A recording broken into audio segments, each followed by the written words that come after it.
At the Learning Planet Festival, we unite and empower thousands of engaged and active youth like you to advance learning on how to protect our planet, take the stage and add your voices to fundamental issues, shape the next generation of youth rights, and interact with thought leaders, educators, social innovators, and game changers creating the future of learning.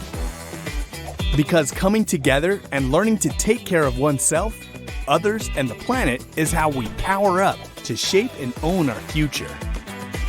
So come on to the Learning Planet Festival and bring your friends.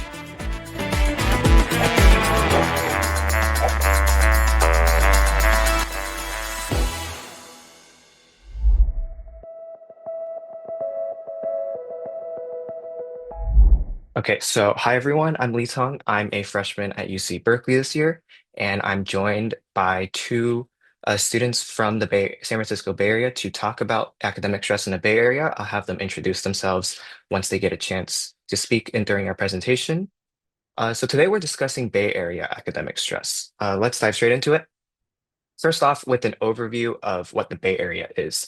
So when I refer to the Bay Area in this presentation, I'm referring to the San Francisco Bay Area, also known as encapsulating a majority of the parts of Silicon Valley. It's a very tech-forward, very tech-heavy industry there, with a high density of H-1B visas and immigrants from many parts of Asia.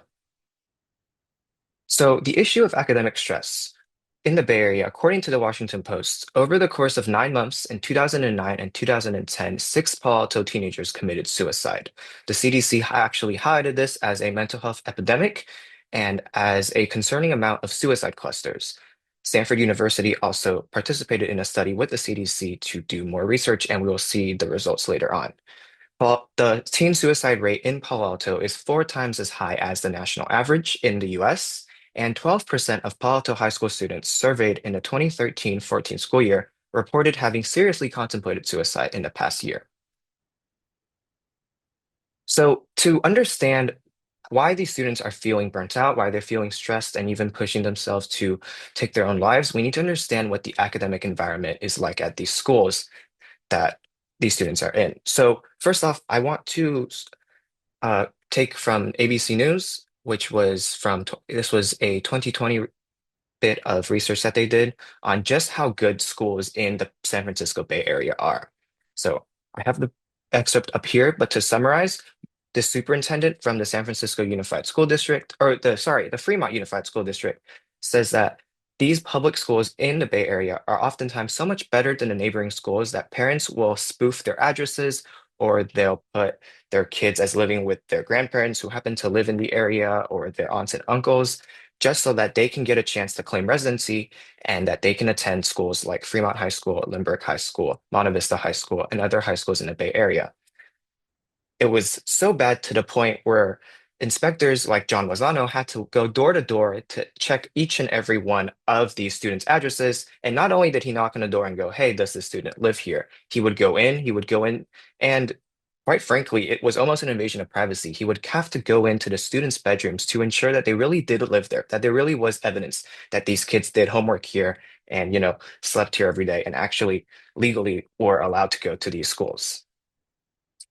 So some of the schools that are part of this mental health epidemic include Gunn High School, Palo Alto High School, Lindbergh High School, Lowell High School, Cupertino High School, and Monte Vista High School. Out of 1,299 public high schools in the state of California, these Bay Area high schools are ranked 1, 6, 15, 19, 33, and 53, according to Niche. If we use the US News ranking, we'll see very similar results. These schools are ranked in the absolute top echelon of public schools in the Bay Area. Sorry, let me let someone in from the waiting room. And as one of our speakers is going to touch on later on, these students actually score incredibly high on the SAT. With a max score of 1600, they absolutely surpass the national and California state average for SAT scores. Stanford University did a research paper on these schools. The paper was funded by the Graduate School of Education at Stanford University under an initiative called Challenge Success, and the paper was titled "Non-Academic effects of homework in privileged high-performing high schools. This was a survey of 7 Bay Area high schools. And in it, we see that the respondents, which are all students, reported that they often or always felt stressed by schoolwork. 56% reported often or always worrying about grades, tests, and college acceptances. And you'll notice there's a word here that's a little bit subjective in the paper, which is privileged. What do we mean by privileged? So, in all 7 schools, students reported that these academic related factors that I cite here were their biggest stressors, and stressors that we often hear about um, in other parts of California and other parts of the world, like family pressure, divorce, and parent sibling illness, did not fall into the top 10 most frequent stressors at any of the 7 schools listed in this paper.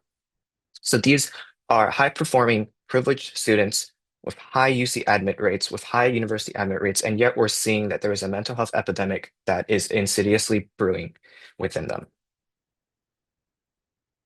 So I could talk to you all day about anecdotal stories, but why not have a student himself speak? So I'm going to invite Archer, who is a junior at Gunn High School, to tell us a little bit more about his experience with academic stress at his high school. All right, yeah. So, hey everyone, it's great to be here. I'm Archer Jin, a junior at Gunn High School, and I'd just like to share some of my experiences as a student in such a competitive environment and like about like how pressure spreads throughout my community. So, first of all, we saw the statistic on the last slide, which I can confirm is very true. So, at school, I often hear my peers talking about things like what college they want to go to, and including big names like Harvard or MIT. And it makes sense that the juniors right now are stressing about this because it's almost our time to apply.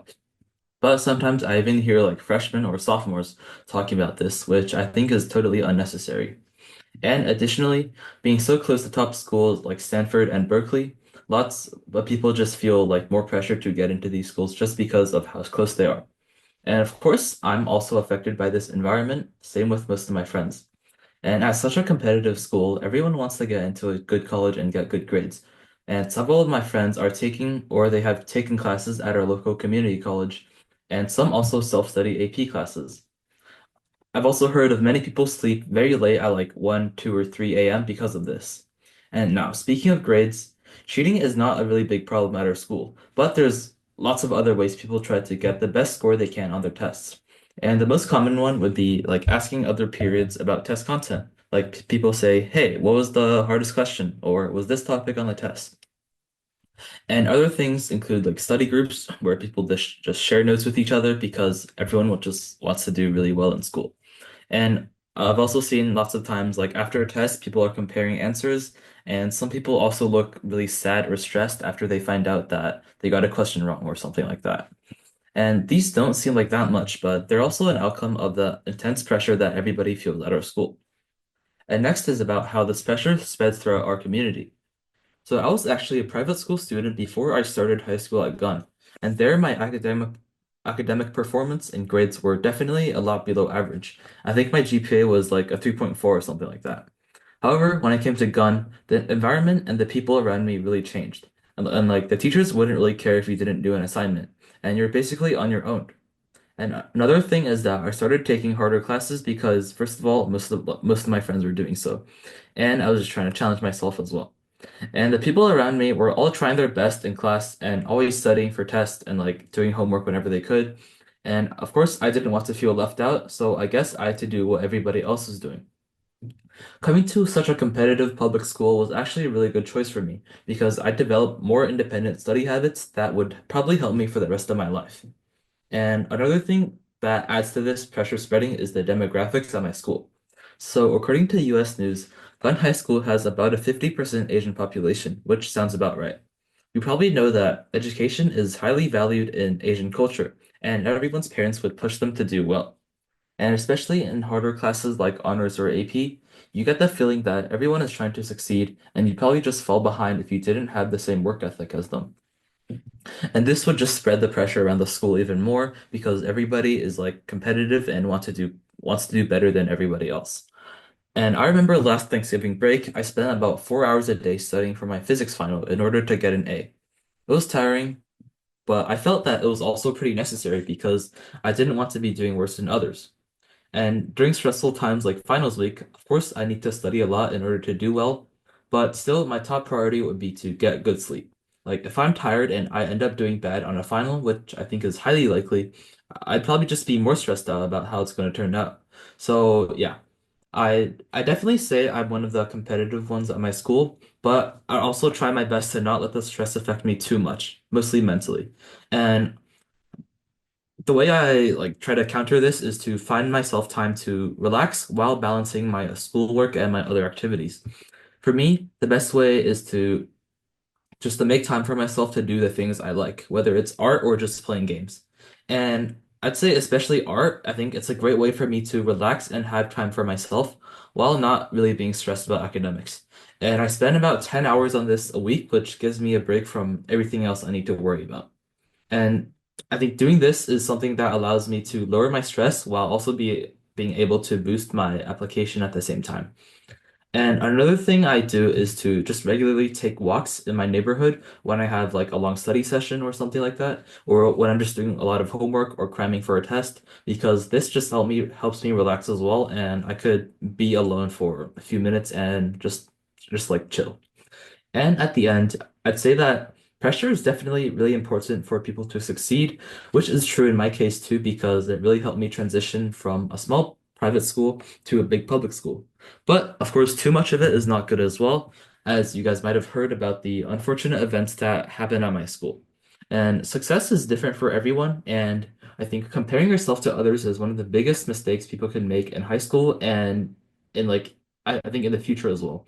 And I think doing what you enjoy and what you think makes you successful would be the most important. Yeah, that's all. Thank you. Yeah, thank you, Archer. Archer briefly touched on a lot of the points that we're now going to break down about the causes of the stress, about how we can try to mitigate it, but also on how it sort of feels like catch-22, that like it's a zero-sum game. And if you try to prioritize self-care, oftentimes that means, losing that time to be able to study for that physics final or that upcoming test and still keep yourself competitive for college applications. So Archer touched on the demographics of his school. We're going to look at these schools and their demographics. These were sourced from their official school profiles, recent from the past 3 years. So these are the Asian populations, and these are not even fully accurate because Monta Vista specifically, they reported certain Asian categories as like less than 1%. So I wasn't able to add them to get an accurate number. So I'm sure like Monta Vista in the bottom right corner, the one that says MV, that percentage would be even higher. So we're seeing a very high homogeneity of Asian students at these high schools. And just for context, the 2020 US Census tells us that 33.1% of the San Francisco Bay Area is Asian. So this is entirely above that. So we're going to talk more about how Asian culture places high value on academic success and education. But before that, I want to explain what the economic scene looks like in the Bay Area. So on the left side, you see this chart from the Pew Research Center, and we see that the top 10 US metropolitan areas with the largest shares of residents in the upper income tier in 2022.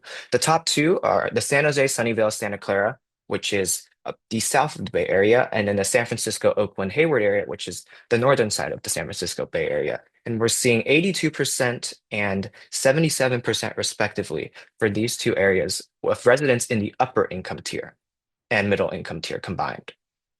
The right side, this is an article from the CNBC Make It source. So earning 300,000 a year is still considered middle class in this US city. And oftentimes we think about New York because we see all of the things on social media about how hard it is to try to find like a one-bedroom apartment in New York and all of that. So Fremont, California, which, as I referenced, Fremont Union High School District was a district where these parents were trying to spoof their residency so that their kids could attend these competitive public high schools. It has the highest middle income lower limit and highest middle income upper limit of the entire 50 US states. Not only is it the highest, we're looking at second place, San Jose, California, which is also in the Bay Area. It is 20,000. That is 25% above second place in the middle income lower limit and 60,000 USD above the middle income upper limit between number one and number two. And we're seeing that jump is not nearly as defined between number two and number four, which is San Jose and San Francisco. However, we're seeing that they're in the top 10 highest middle income lower limit cutoff locations. Three of them are in the top five, and three of them are in the San Francisco Bay Area. There's a high number of H-1B visas in the Bay Area. Many families are recent immigrants working in high-tech jobs, which is a relatively lucrative career, especially in the Bay Area. This is also a career with a relatively low barrier to entry. Unlike law or medicine, where it requires an advanced degree like a JD or an MD in the US, um, my own father works in software engineering. He has a bachelor's degree in math, but he is able to work in software engineering. It's a very low bar for entry, which encourages and has democratized coding, but has also made the job market very competitive and has sparked an influx of immigrants and people flowing to the Bay Area. And now that many of these families are living comfortably, a typical house in Palo Alto sells for over 4.5 million US dollars. They want to make sure that their kids can live that way too. And that's part of what we're going to see with the culture. And this is an excerpt from law professor Amy Chua from her famous book, Battle Hymn of the Tiger Mother. You may have heard this term being tossed around, especially if you're from the Bay Area. It's a term called Tiger Mom, which is a term used to refer to a strict, often stereotypically Asian mother who forces her child to do some things and tends to not allow her child to do some other things. So I'm going to read this excerpt.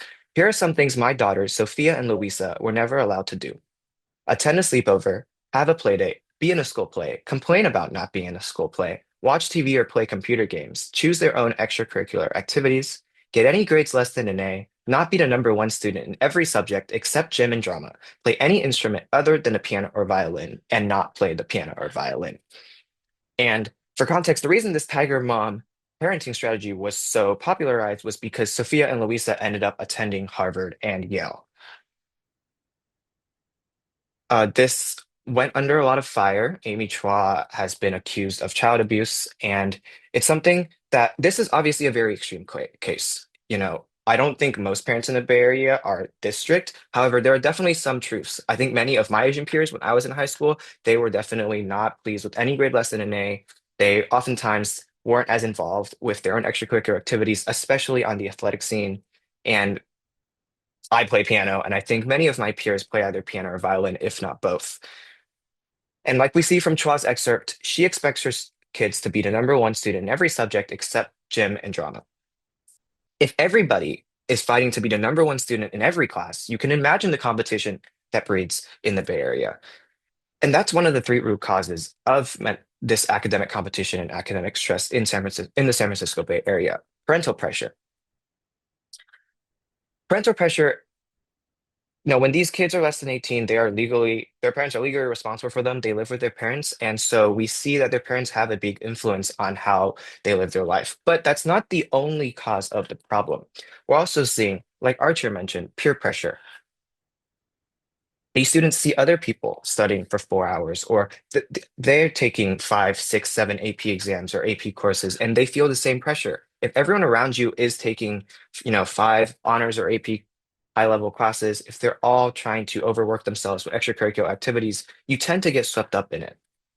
And especially for these teenagers, with their prefrontal cortex is not being fully developed, they're not able to reason as much and be able to see that they may be overworking themselves or stretching themselves too thin. And lastly is self-pressure. The Bay Area is in close proximity to UC Berkeley and Stanford University, not to mention the universities on the south side of California, from UCLA to the California Institute of Technology to UC San Diego and the University of Southern California. We're surrounded by very, very hardworking, talented people, and we're surrounded by innovation. And so people really do want to try to be successful in their careers, and they really do want to get into prestigious universities. And oftentimes, getting into a prestigious university is almost like the only way to these students of being able to succeed and have a fulfilling career.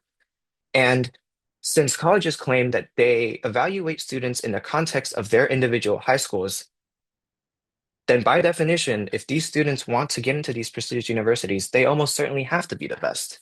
So these combined together make for a lot of academic stress, which I'm sure we've all heard before, but just to reiterate, the effects of stress can, especially chronic and constant stress, can result in fatigue, loss of appetite, anxiety, depression, shorter life expectancy, and so much more. Now, I just went all doomsday on you, but that's obviously not the full story. There's obviously things that have been done. Like I mentioned, the article from the Graduate School of Education at Stanford was written by an initiative called Challenge Success, which was started by a professor at Stanford called Denise Pope. Denise Pope try to encourage students and schools to promote a sort of attitude of play.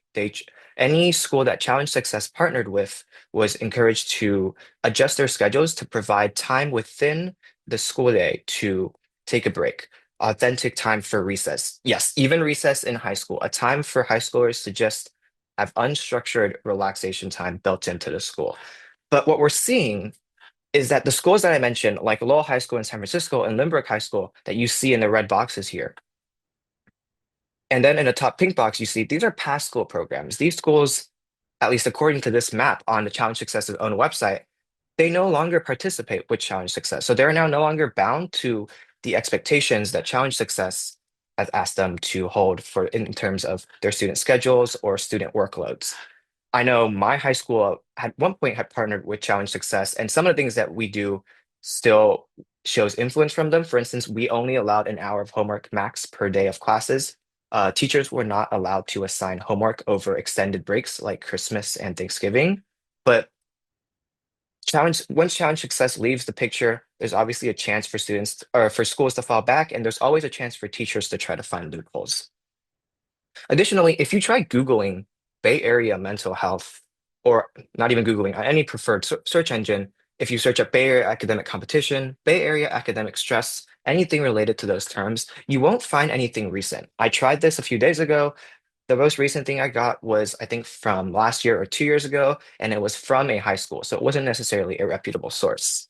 Even the CDC study that I mentioned at the beginning, it was called an EPI-A study or an epidemiologic assistance study. This is a study that is quick and short term. It's not a full-fledged research study, which means that the CDC most likely relied on existing rather than newly collected data. Additionally, this CDC study was done in 2017. We are now in 2025. It has been 8 years and an entire COVID-19 pandemic later. We've already seen across the world how the COVID-19 pandemic has significantly impacted in a negative manner the mental health of young people around the world. So I can only imagine that it's gotten worse. Additionally, I don't believe that challenge success comes without funding, and we can't assume that every school in the San Francisco Bay Area is able to receive that federal funding to participate and join Challenge Success and learn from them. Additionally, I believe that Challenge Success is oftentimes trying to evaluate this sort of academic stress culture from outside the culture rather than within the culture. And this leads to something that it's a word I learned this summer, and it's the word hegemony. I think that there's a cultural gap between how Challenge Success tries to acknowledge and mitigate this issue. The Bay Area, like I mentioned, has a high density of past and current H-1B visa holding individuals. These are individuals who are considered high intelligence, but will lose their ability to stay in this country if they lose their job and do not earn legal permanent resident status in time. This means that these parents are under high stress, and to them, it is really a fighting. It's a fight. It's competition because if someone else gets a legal permanent residency status, that means they lose one more slot. So these parents are even caught up in it. So the Bay Area is unique in that not only is there a high density of H-1B visa holders, some may argue that areas like Dallas, Texas, or New York are seeing an increase in H-1B visa holders as well. However, these H-1B visa holders are a little bit more spread out in their industries, whereas in the Bay Area, it is unique that all of these H-1B visa holders, they're almost all concentrated within the technological industry. Once again, referencing the homogeneity that I mentioned before. To understand and alleviate this issue, we need to understand the culture that exists within the Asian American community here, within the H-1B visa holding community here, within the student community here. Like I mentioned, the Tiger Mom, Amy Trott, that sounds crazy to a lot of Westerners. I've actually shown this excerpt to a variety of people, and they've all read it and their jaws drop about 3 sentences in. But these are parents who do exist, and trying to avoid them or trying to say, well, I don't understand them, they're not part of my culture, is not going to solve this issue.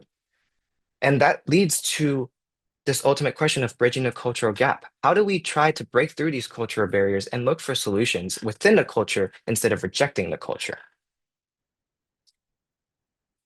I think one of the ways that, especially as youth, we can help is by advocating or reaching out to local Congress people, in which I've shown in this slide here. So these are some of the members of the House of Representatives who represent districts in the Bay Area. Some of the most prominent ones include former Speaker of the House Nancy Pelosi, which is District 11. I don't know if you can see my cursor, but it's up north in the San Francisco area. We also see in District 19, Jimmy Panetta, which is the son of former Secretary of Defense, Mr. Panetta.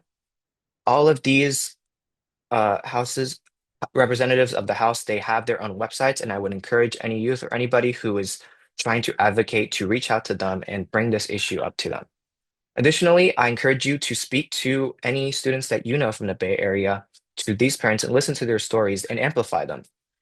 We talk about the suicide clusters, but my own high school had a suicide last year, and I don't think that was on the news anywhere. I don't think that, and of course, there is the journalistic ethics side of putting things like this on the news, but it's important that we know that this is an issue, and it's an issue that is urgent, and it's an issue that needs help.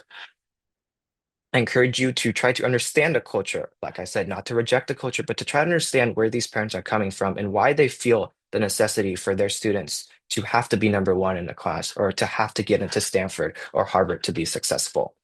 And finally, as youth, the three of us, we're looking for organizations dedicated to Bay Area mental health and academic stress with whom we can partner for further assistance to these students.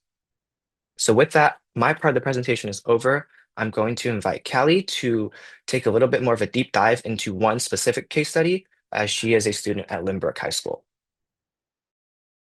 Okay, so hi, my name is Callie, and I am going to be talking about how we can try to mitigate high school stress from the perspective of a Bay Area high school junior. So first, let me try to introduce my school a little bit. I attend Lynbrook High School. This was one of the schools mentioned in the presentation earlier. And we are a National Blue Ribbon School. We got that this year, and it's like an award that's presented to schools that are like known for their academic achievements. And we can see some of them in the few pictures that I have shown over here. On the left is a class of 2025 GPA distribution, and we can see that around almost 60% of students have a GPA of between 3.75 and 4.0, and this is unweighted GPA because Lynbrook no longer does weighted GPA because of the high competition. And we can just see how many kids are really pushing themselves to try to get good grades for one reason or another that I will go over later. And also in the middle is the AP score summary, which we can see that at least 90% of Lynbrook students have at least taken one AP class and 50% have passed with a 5. And yeah, you can just see that. And this is like a lot, I guess, higher than what you would expect from your typical students, because most of them take at least or throughout the nation, I think the average is like around around 2-ish, but at Lynbrook, you often see kids taking like at least 4 or 5 at the same time. And also for our SAT and ACT score summaries, the average at our school is a 1406, but if you look nationwide, the average is only 1,024, and same with ACT, our school's average is a 31.2 compared to the national average of 19.5. So you can see that I guess Lynbrook is very, very competitive, and all of our students, they really do put in a lot of effort to try to, I guess, be better, but this also in turn puts a lot of pressure on themselves to, I guess, keep up with that. So some of the observations that I guess I made throughout my peers is that a lot of them experience a lot of high levels of anxiety and depression, and also they are really afraid of failing classes. As Archer mentioned before, everyone is constantly stressed about school, and even during the times that we have that we're supposed to rest during brunch or lunch, people are often talking about schoolwork and talking about what they got on a test or how to finish a homework. And also, as a result of spending so much time on schoolwork, kids are often sleep deprived, and also we increasingly rely on caffeine to stay awake.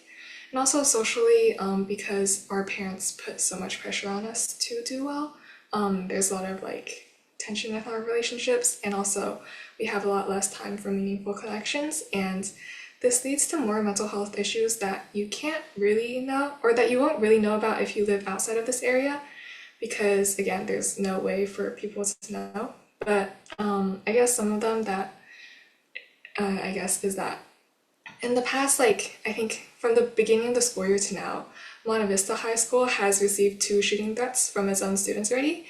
And with one of them even pointed out named a teacher for like being too hard on his students and saying that he was gonna shoot the teacher up.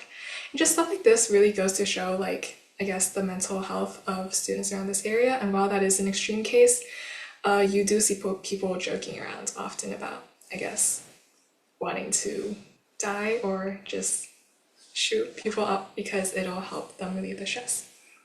And I think the root causes of this mainly come because of competitive college admissions. Each year, but universities are always like just increasing their standards on what they need from students, whether it's a high GPA or high SAT, ACT scores, or other extracurricular activities.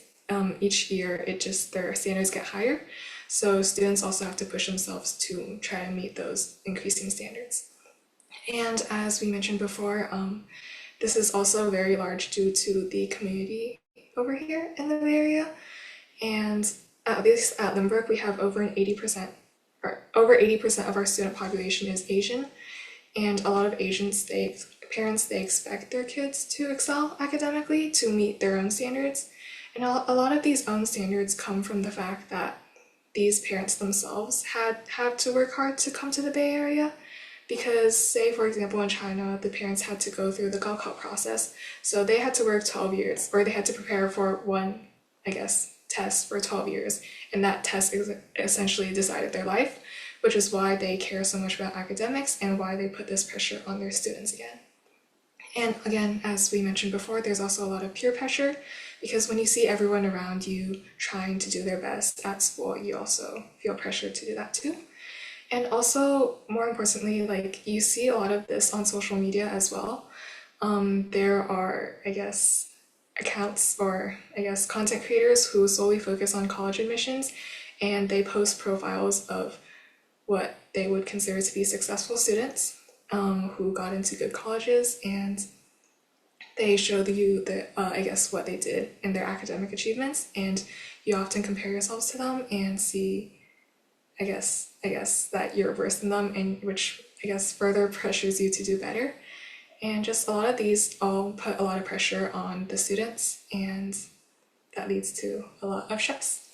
So for me personally, as I said, I was a junior at Lynbrook High School, and I, up until now, have taken 9 AP courses, and I'll take 12 before graduation. And I'm also enrolled into community college math courses, and I guess I also participate in 2 school clubs and our school basketball team. And as a result of all these commitments, a lot of the time I would sleep after 1 a.m., which would lead to some napping during class. And also I was really burnt out over academic pressure, and I just did not have a lot of time for socializing and these activities because I kept on dedicating my time to schoolwork and academics. And I think some of the solutions that I've realized over the past year is that to be able to, I guess, deal better with this stress, you need to develop strong time management and prioritization skills. And by that, I mean that you should prioritize your tasks and based on like, I guess, how important they are. And I think one thing that you need to realize is that you cannot do everything, and there's a limit to what you are capable of achieving. And I think if you realize that, it'll make your life a lot easier, because you don't think that you would have to do everything that your peers are doing to be able to do well. And also, something else is that you should try to limit the time spent on social media to try to reduce, I guess, comparison on stress. And also, you should try to like engage in some more hobbies and physical activities, and just ways that can help you relax. And it helps a lot. And some of these may include team sports or community outreach. And yeah. So I think for me personally, I was able to achieve a lot of that through playing chess. So I've been a competitive chess player for like almost, I think, over 10 years already.